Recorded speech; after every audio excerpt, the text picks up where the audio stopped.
What up, good people? Welcome back to the channel. I hope all y'all are doing well out there. This video shouldn't take too long. I just really wanted to holler at y'all really quick. I just recently got this TTArtisan 75mm lens in for the Fuji X mount. TTArtisan was kind enough to send out the lens. No additional money changed hands. They said I could just simply keep the lens in exchange for just giving my thoughts on it on video. And so that's exactly what I want to do. I've been using this lens for a little while now, and I definitely have thoughts on it. Some good, some bad. Overall, I think it's a pretty good value for what it is and the image quality that it produces. But with all that said, let's go ahead and get into the video, y'all.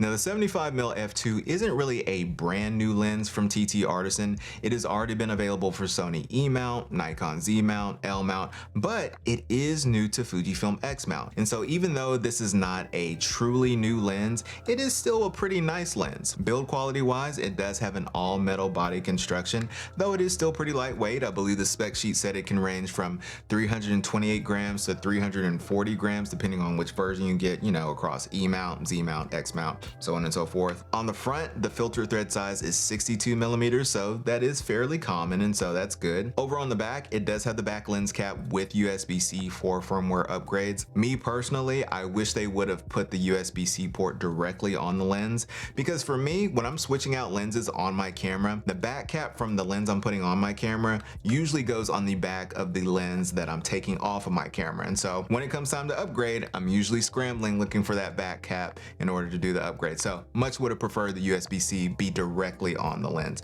But the good news is the lens already came fully upgraded, so I didn't even have to do the firmware update. Additionally, getting into the nerdy stuff, it does have 10 elements in 7 groups, including 1 extra low dispersion element and 4 high index elements. In theory, this does reduce dispersion and chromatic aberration to improve image quality, but we do put that to the test. And of course, for my Fujifilm folks, it has a nice clicky aperture ring. Can y'all hear that?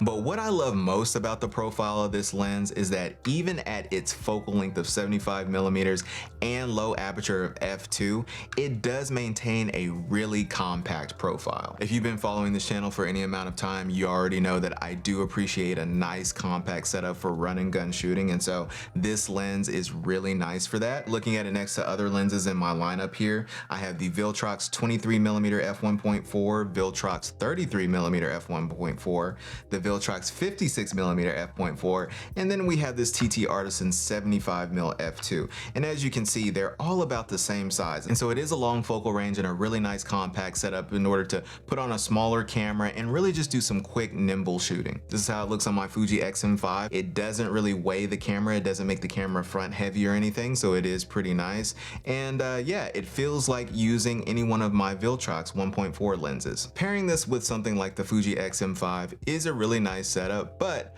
I gotta be honest with y'all, I much rather pair the TTArtisan 75mm with something like my Fuji X-T50 here. For me, this is optimal compact range. And the reason I say that is because with cameras like the Fujifilm X-T50, the X-E5, the X-T5, they all have that 40 megapixel sensor and the ability to crop into that sensor at 1.4x and at 2x, essentially giving you more range on your lenses. And just thinking about that with the TTArtisan 75mm, at 75mm, that's about 112mm full frame equivalent on this lens.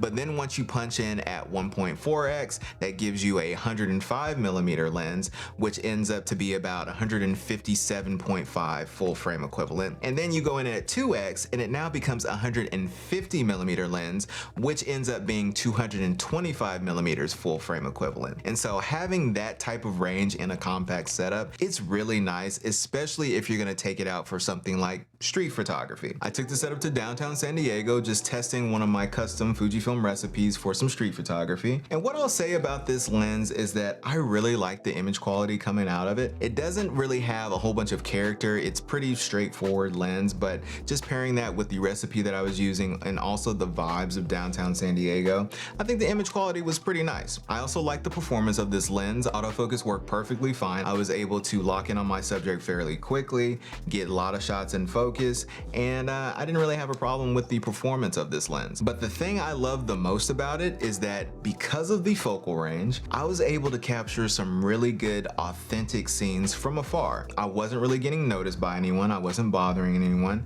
and so I was able to really capture people in their authentic moods, their authentic actions, and it was just really nice. Additionally, I was able to capture details of the city, everything from street signage to buildings to other little details around the city. And so overall, I think this lens is really nice for the street photographer who doesn't want to be in the mix all the time. You don't want to be in the crowd, but you want to be able to photograph the crowd, photograph people from afar, compose your shot, and then let a subject walk into the frame. This lens is really good for that. But then also capturing smaller details, this lens works really well for that as well. Additionally, for portraiture, I really like the compression of this lens, and that f2 aperture worked really well for getting me some bokeh. It's not the lowest aperture in the world, but for me personally, when I'm out shooting environmental portraits, I don't really want to completely blow out the background. I've seen like f1.2, f1.4, the whole background is blurry, and for me, for environmental portraits,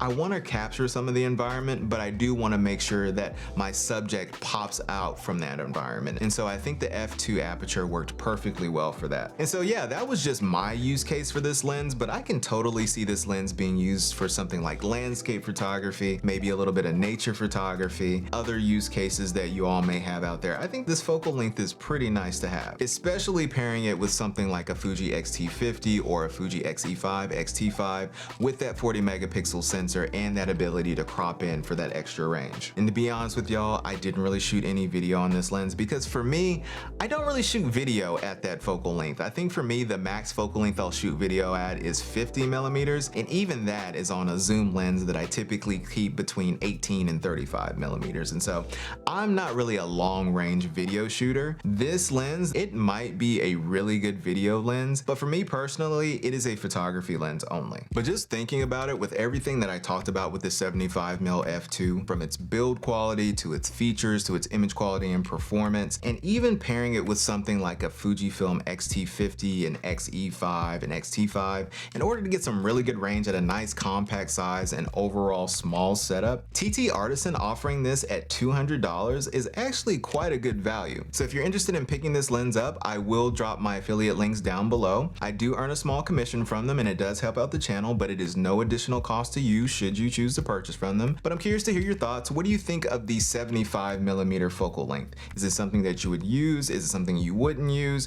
What would you use it for? Street photography, portraiture, landscape, so on and so forth. What do you think of the f2 aperture? Is f2 enough for you? Is it not enough for you? Go ahead and drop all your comments down below and I'll be checking them out. But if you like this video, go ahead and drop it a like. If you have not subscribed, go ahead and hit the subscribe button. Hit the notification bell to stay informed on all future content. And until next time, y'all, I will catch y'all later.